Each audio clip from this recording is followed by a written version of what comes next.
this is Tina with Ghost Tracks Podcast. Welcome back. How's everybody doing today? Our weather did decide to go back to winter out here, and I was a popsicle there for a little bit. But today was actually stunning. It did start raining here in the evening time, but I rather have the little bit of rain, but the 60-something degree weather than what we had for the last week, which was absolutely frigid cold. So, other than trying not to become a block of ice and just working at my big girl job, all I've been doing is preparing for my very first Disney trip. I know I mentioned it before, my youngest son and I are going to head to Florida at the end of the month for a school trip to Disney, and I'm both anxious and very excited to go. For all of those Disney people who go and have seen and done all of the things, what do I need to see? What do I need to do? I need all of the suggestions. They're all welcome. Also, I do want to mention that if you're a listener and you have your own podcast, let me know if you would like to do a collaboration. I have a couple of people that I'm in the works with that are other content creators and podcasters that we're going to do some episodes together, but I would love to help you out, and I know it's sometimes hard to ask for help if it's something that you're thinking about doing, but you're really a nervous Nelly like I am. I am friendly, I swear. I just want us all to succeed, so reach out if that's something that you're interested in. I would love to chat. But let's get into it. Today, we're going to be talking about forms of divination. I love divination of all kinds. I am a witchy girly. I do all the things over here. And my friends group, we are all witchy people. I am actually looking right now across the room, and I have all my pendulums up. I have my oracle cards. I have my tarot cards. What else do I have over there? I think I have a rune set over there. Yeah, so all of these things, those are all forms of divination. And there are many forms of divination out there. It's truly just a personal choice on what you prefer and what works best for you. Some people really love messing with tarot cards. I am some people, and some people are me. I love tarot cards. Some people read tea leaves. This is something that I would absolutely love to learn how to do. Some people love to do bone casting. And then there is the most obvious, and that is Ouija boards. I do own a Ouija board. I've only messed with it a few times. And by a few, I mean literally like 2 or 3. And that's it. I was one of those people that really did not want a Ouija board in their house. Just the fear of it. But I'm such a cautious person when doing divining of any kind, really. I really do everything that I can do to prevent anything from going sideways, if you will. So I did break down and I did buy my own Ouija board. I would love to make my own someday, but that's a goal for, the future. But there are so many forms of divination in between everything that I just mentioned above, and we're just going to talk about a few forms of divination today. I'm not really going to get into everything because we'd be here all damn week. But something else I do want to mention, this is just going to be a side note. I don't believe I mentioned it further into the episode, but I am going to mention it now because you will probably see it mentioned in other podcasts, if you're reading books on divination, you will see the word necromancy in there. Necromancy is the term that is used for communicating with spirits or deceased persons. And I know a lot of us, when we hear the word necromancy, we are thinking of movies and television where people are reanimating corpses, which is rising people from the dead. We are raising corpses from the grave, and I know that they have often called that necromancy on those platforms. Necromancy, the term just means communicating with spirits or deceased persons. So, for the purpose of our episode and in this podcast, that is what necromancy is going to be defined as, and that is simply communicating with deceased people. We're not raising corpses over here, guys. At least I'm not. So, there are 3 main ways of communicating with spirits. Either random spirits, like if you're going on a ghost hunt to a haunted property, a haunted facility, haunted land, and you're trying to speak with spirits. You can also speak with loved ones. So you can speak with spirits whom you have no personal attachment to or knowledge of. And then you can also try and speak to loved ones who have passed away. And the 3 main forms of divination are called casting, scrying, and channeling. And like I said before, there are multiple ways to practice each form of divination, and we're just going to go over a few today. And maybe we can talk about more ways in another episode. And I'm thinking, based on what I know I have down for this episode, I'm feeling like I'm probably going to do a deep dive into a lot of these different divination forms. So, but you guys can tell me what you think, and if you have something that you would want to hear about more than others, again, comment and let me know, either on social media or just here on the podcast itself, wherever you're listening. I think everywhere you listen to a podcast has an option to comment on the actual episode. So do it wherever you feel like doing it, but let me know what your thoughts are. I'd love to hear from you. So one of the most prominent and popular ways of communicating with the dead is cartomancy. And cartomancy is the art of interpreting messages sent from the beyond through cards. And those cards are most often tarot cards, but they can also be sent through oracle cards. And you can also use playing cards. And by that, I mean just a regular deck of cards that you would play Go Fish with, or spades, poker, just a regular playing deck of cards. You can also use those for divining in this way. Now, the neat thing about tarot readings specifically is that it actually involves all 3 types of divination in one practice. So in one session, tarot reading session, you are performing casting, which is where you're pulling or quote unquote throwing the cards. Interpreting the cards, symbols, and art is also a form of scrying. And then relaying the message from the beyond through the cards is a form of channeling. Now, tarot cards are very uniform. They have the same setup throughout all different deck types. And believe me when I tell you, there are thousands of different tarot decks out there. There is no right or wrong way to pick yourself a tarot deck. And I know some people, and I'm not really sure where this started, some people are of the belief that you cannot purchase your own tarot deck. Your tarot deck should be gifted to you from somebody else. I personally am not of that belief. I have purchased, I would say, probably 95% of all of the tarot decks that I have. Believe me when I tell you, I have a lot. I've purchased them all myself. Now, you can be gifted a tarot deck. That's beautiful. If you have somebody that loves you so much that they want to give you a gorgeous deck of tarot cards, love them forever. I'm just going to tell you that now. But I purchased mine on my own. And again, I'm not really sure where that thought process came from. But, that's up to you guys. I personally like picking my own because I want to feel connected to that tarot deck. Most of my friends know me through and through.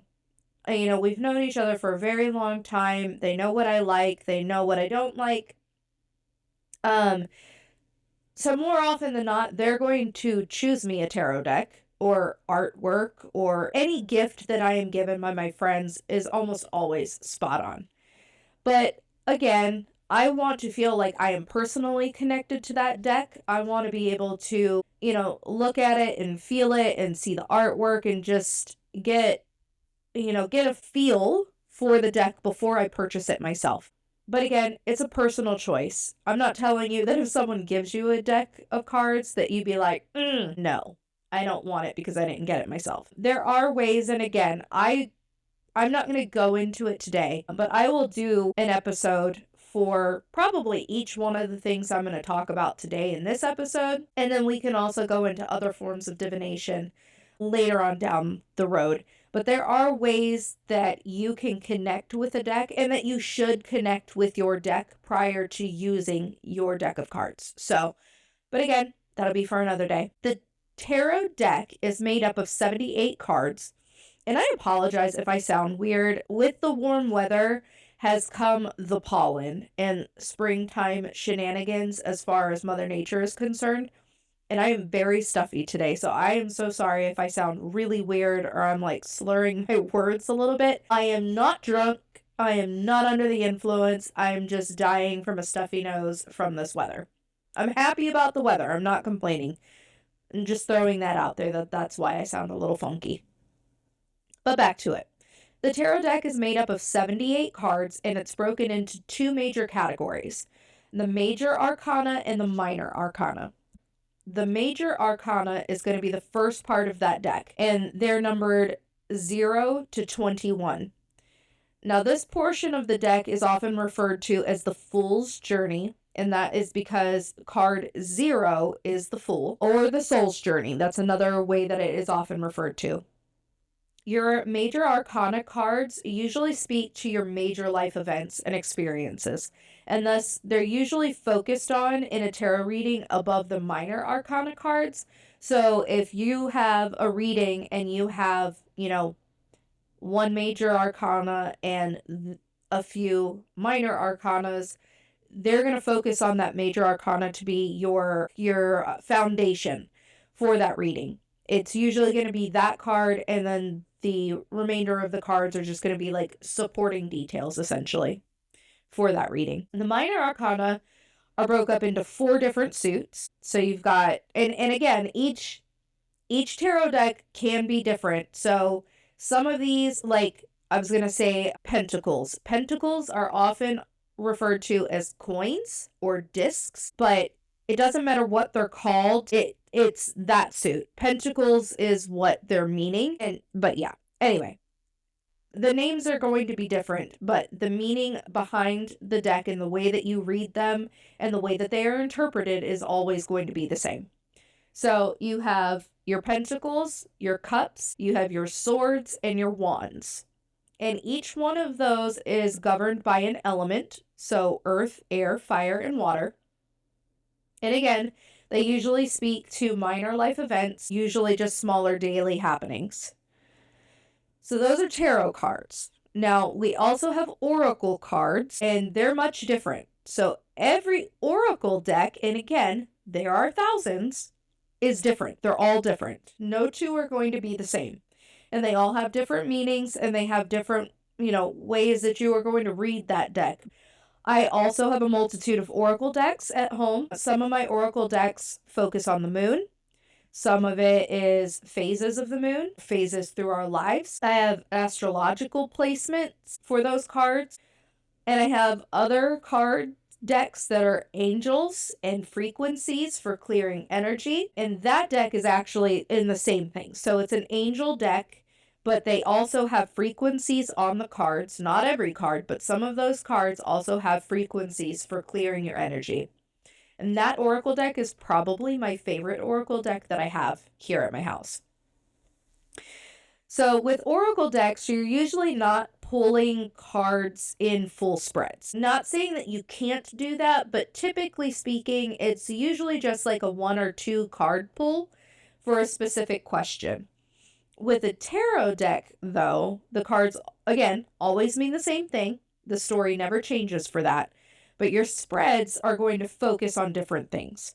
So some of the common spreads that you're going to see out there are past, present, and future spreads. You can do a 1 card pull for each day.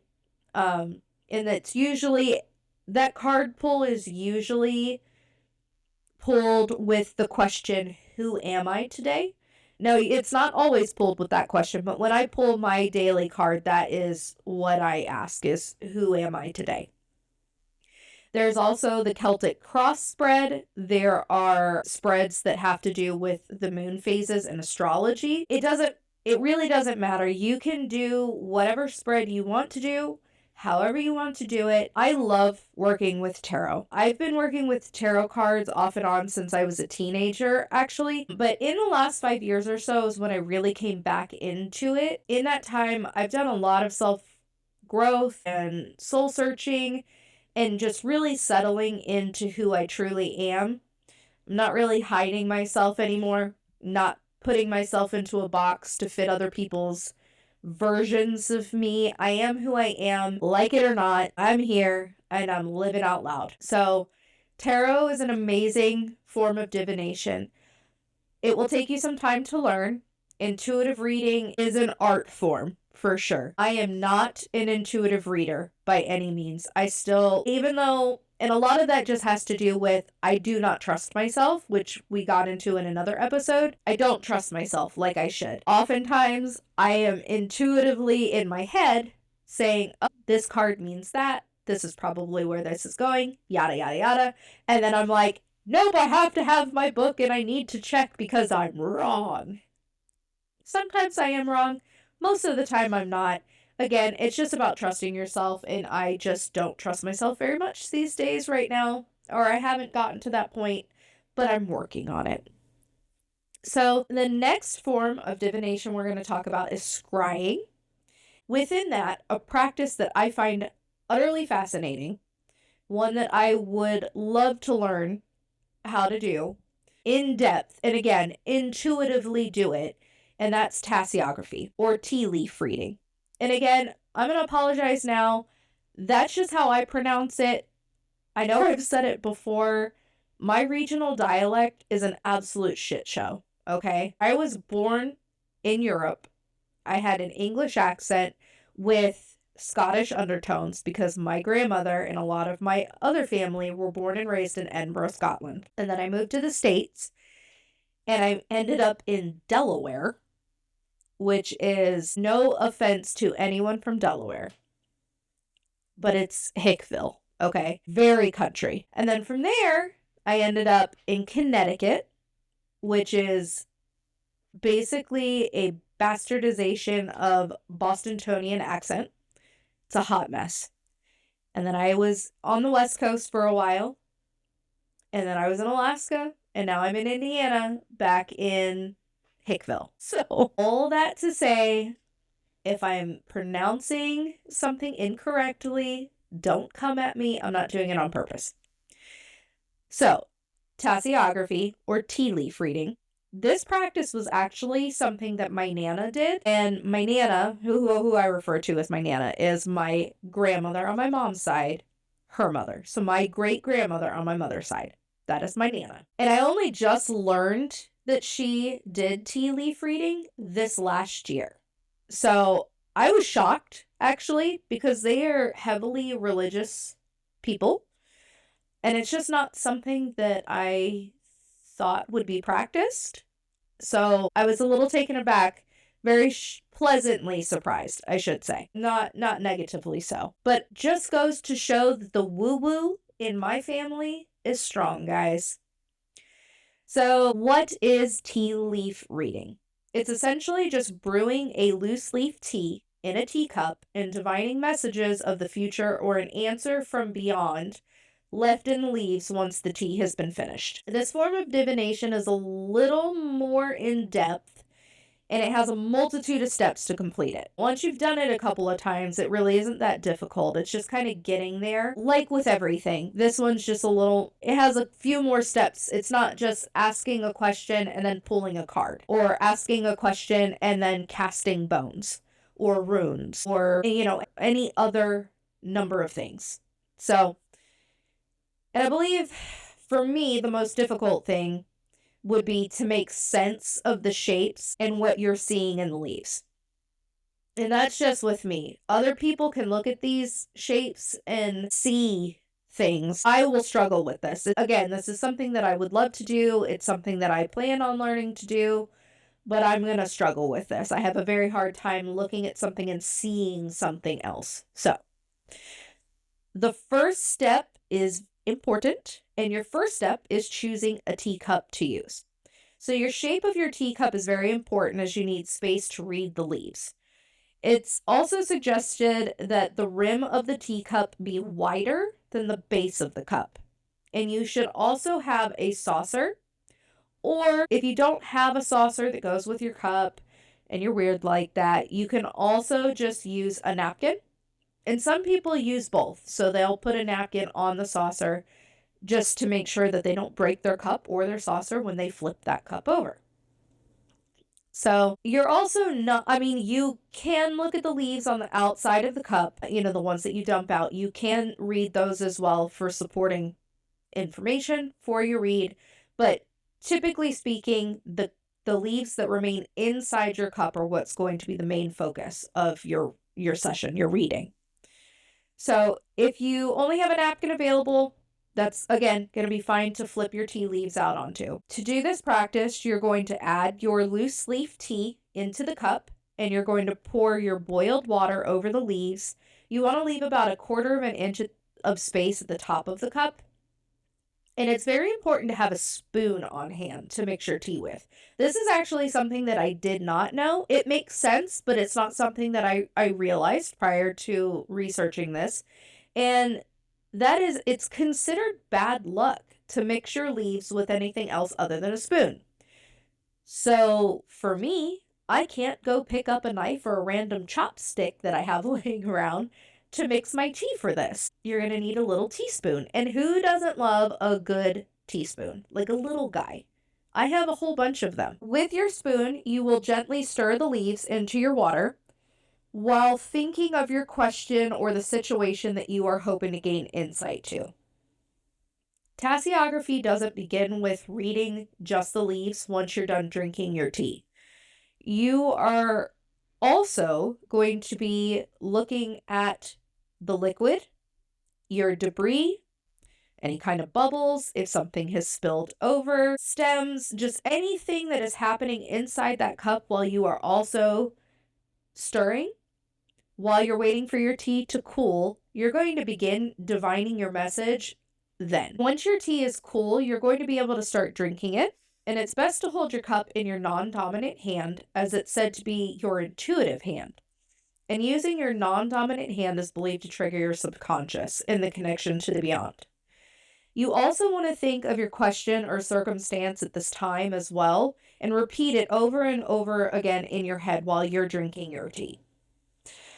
When you have about a teaspoon or a little bit less of liquid in your cup, that's what's left in your cup. You're going to swirl it around 3 times, and then you're going to flip your cup upside down onto your saucer or your napkin.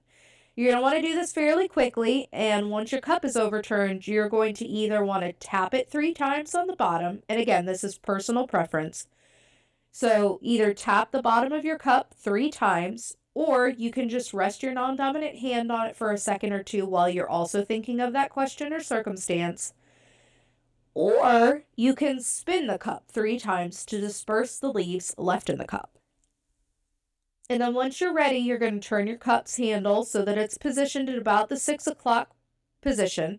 And then you're going to flip it over to look inside. You might not see anything other than blobs of tea leaves. Again, that's probably all that I would see at this point. But after a few minutes, you're going to be able to see pictures forming. If nothing appears at first, don't get upset. Honestly, that's probably one of the worst things you could do for yourself is get mad at yourself because you're not seeing something that you think you should be seeing.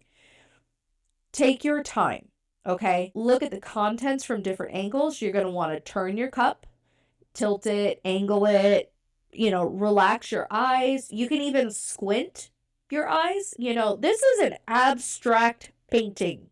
Think of it that way.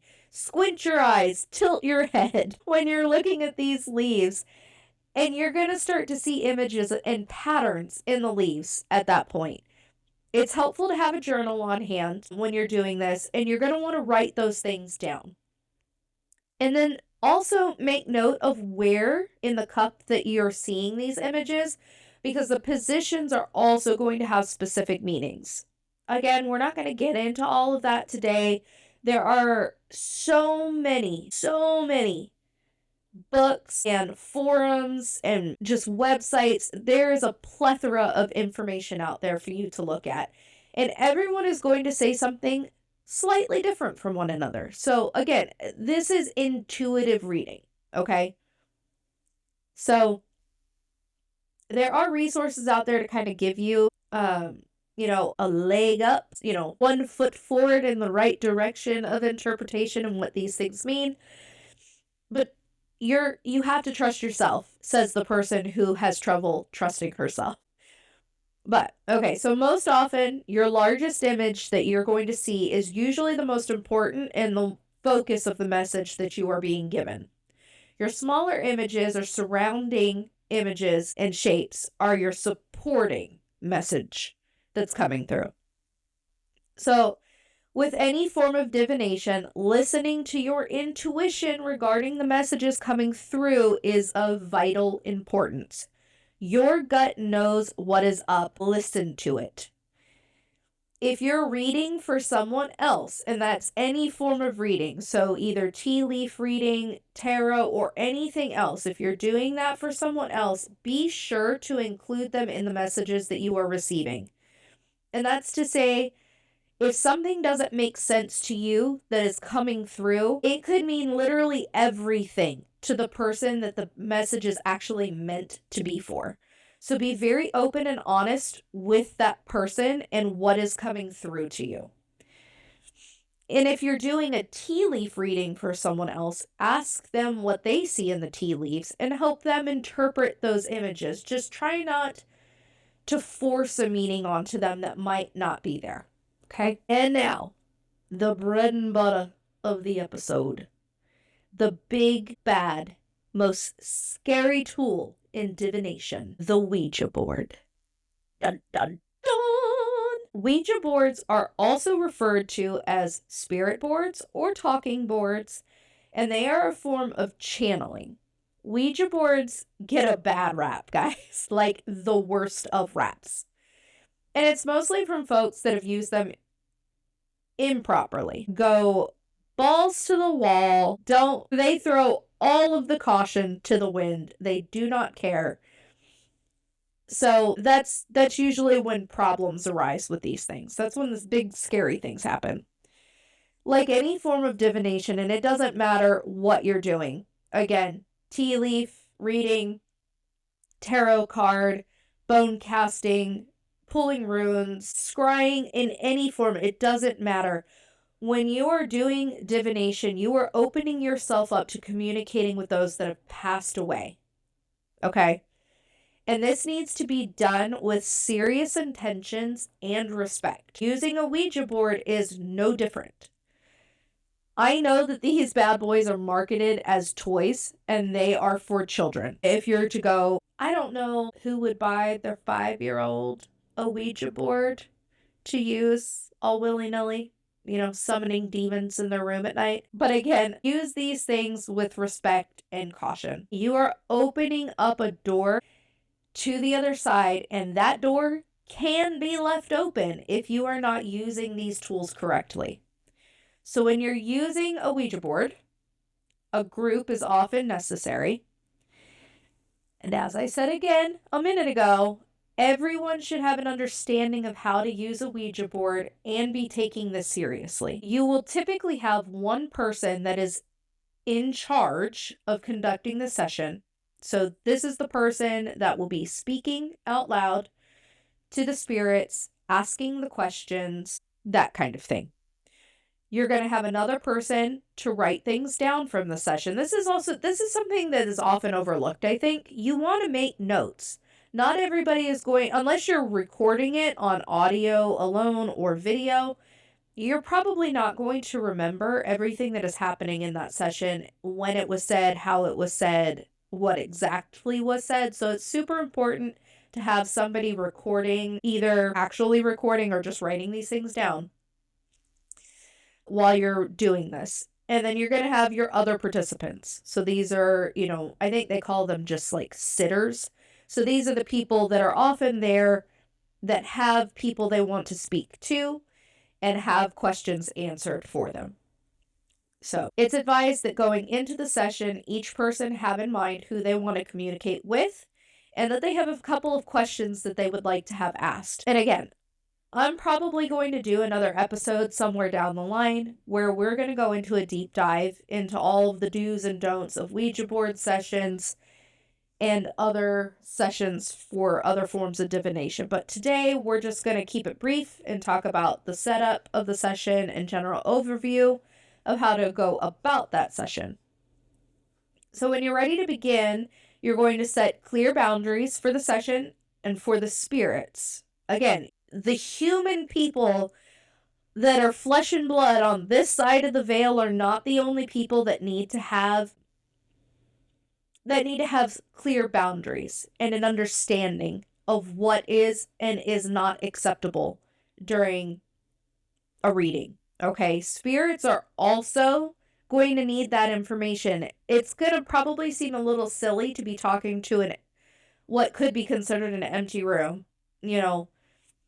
but it is super, super important that you do that. Setting your intentions, even just on a day-to-day, is so important for your life in general, but certainly when you're doing something like this.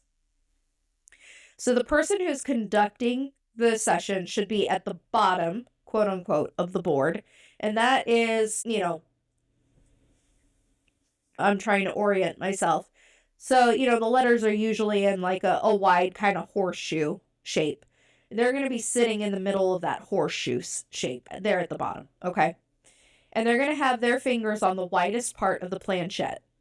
And for those of you that don't know, the planchette is the piece that comes with the Ouija board, and it's the piece that, all of the people have their fingers on, and it moves around the board during the session, and it points to letters, numbers, or the phrases on the board, and it creates a response from the spirits that are coming through. Once everyone who is participating has their fingers on the planchette, the leader of the session can speak hello out loud, and also, again, verbalize the rules for the session. Here you can state that you don't wish to speak to any entities that want to cause harm or have negative intentions, etc. Okay? Once those boundaries have been voiced, you can begin asking your questions, that the guests have given you to ask. And for the duration of it, the leader will speak the names of the spirits that the guests are hoping to speak with and ask the questions one by one. It's super important to, directly speak to, so let's just say, Bob, we're speaking to Bob Crow. I don't know, we're giving him a crazy name. Bob Crow, we're hoping to speak with you. If you're here, Bob Crow, give us a sign. We're going to do, the general. Give us a sign. Sally wants to know if you are safe. If you are happy. It's just a little thing. I don't know. Something like that. But you want to direct it directly to the person that you're hoping to speak with. Be very clear and concise. Ask, one at a time, those questions. And then when you're ready to move on to another spirit that you're hoping to speak with, thank that previous spirit. Thank you for speaking with us today. We appreciate it. You're free to move on, or, whatever. Close out speaking to that person before you move on. And then after everyone is spoken to and all questions are asked, all individuals attending the session should also thank the spirits for their time and say goodbye out loud. And then once that is done, the leader should move the planchette to the goodbye that's actually on the board. Please, for the love of all that is holy, guys, do not forget to close out of the board. Remember earlier when I said you are opening a door to the other side with each session? Well, if you're not closing that door, that means you have no idea what or who could be coming through it. Okay, so just please make sure to close out. Cleansing your board often is also very good practice. Just like we cleanse ourselves, we cleanse our crystals, our spaces, other spiritual tools that we have. Cleansing a tool that is used for spiritual communication is so important. So It just makes sure that there's nothing negative holding on to whatever form you're using. And then, it just cleanses it for the next time you are opening up a session. Closing it out, cleansing it, it clears that energy, guys, okay? And then you're moving on with a clean slate. So, again, that's all I've got for today. That's it.